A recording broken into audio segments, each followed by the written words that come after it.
এখানে যারা আছেন, মানে কে কে বিশ্বাস করেন যে এই দুনিয়াটা ধোঁকা?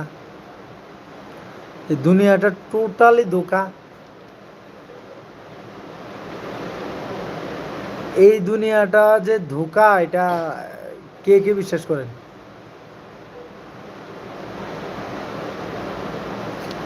মানে জাস্ট সামান্য কিছুদিনের, এই 50-60 বছরের জিন্দেগি, 50-60 বছর শেষ, আপনার সিস্টেম শেষ।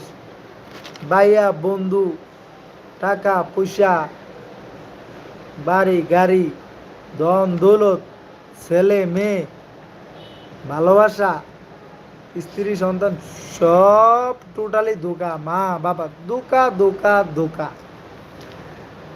আপনার আমলের হিসাব আপনি দিতে যেমন পরীক্ষার কেন্দ্রে যে পরীক্ষা দিচ্ছেন না, মানে আপনার রেজাল্ট তো আপনারই দিছে না, আপনার রেজাল্ট আপনার বাপ মারা দিছে। ফার্স্ট ফেল কেডা? আপনি না আপনার বাপ মা? আপনার ভাইয়ের বন্ধু কেডা? আপনি। দুনিয়া পরীক্ষার কেন্দ্র।